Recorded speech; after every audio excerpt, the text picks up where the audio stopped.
Okay, our dough has been rising for about 2 hours. It has now doubled in bulk, and when you press on it now, when it leaves a nice little dent like that, that's perfect. That's exactly what you want. Now you don't want it to spring back at you. So we are now going to take this out of here, turn it out onto our well-floured board. Okay. All right, so now basically we need to make this into 4 loaves, so we're going to cut this in half twice. Just using a bench knife, just do that, that, and that. Set aside the pieces that you're not going to work on right away, and start rolling this thing out. What you want to do is accomplish rolling out a large rectangle. Probably 18 inches on one side and maybe 12 inches on the other.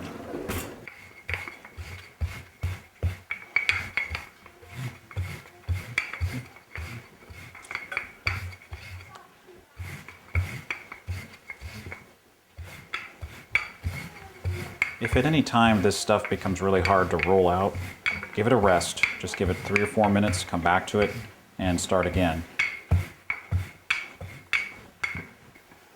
I also find it's very easy to roll this stuff out if you don't need it, say, after the rising period, after it's doubled in bulk. If you just cut it and then just start shaping, rather than, say, kneading it and squishing it and then trying to shape it, that it will roll out a lot easier as it is here. It's always easier to roll sort of from the center out.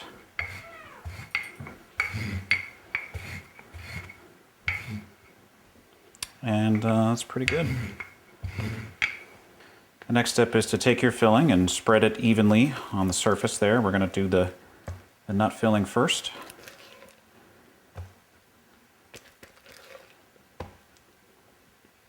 A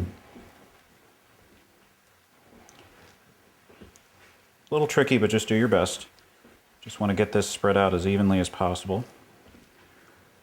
Now what I am going to do is I'm going to spread all the way to this edge, but I'm going to leave about maybe an inch here.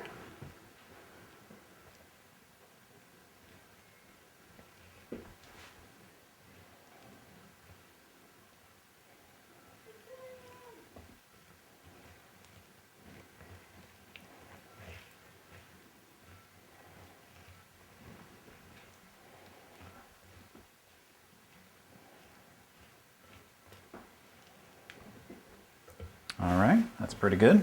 Next step here is we're just going to basically put a little bit of grease on, spray grease on a pie sheet works fine, a pie plate works fine. Now, the next step here is to roll this in this direction, making basically what almost looks like a long cinnamon roll or something. But that's not what we're going to do with this. Okay.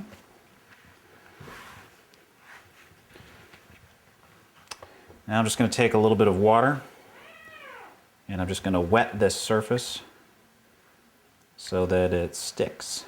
Sometimes I put a little bit of water in the ends too.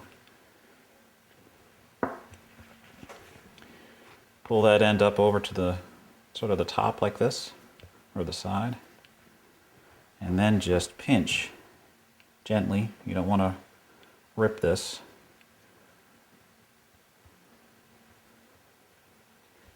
Okay, now here's the challenge. Take this pan, put it here, and let's see, I'm going to take this sort of slightly more narrow end and I'm going to make that the part that I lay down first, and I'm going to try to get this thing seam side down and in a snail shell form inside this pan. Here we go.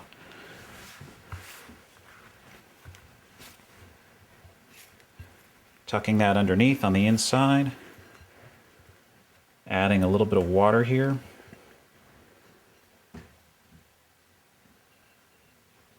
There we go. Perfect. The first loaf is formed.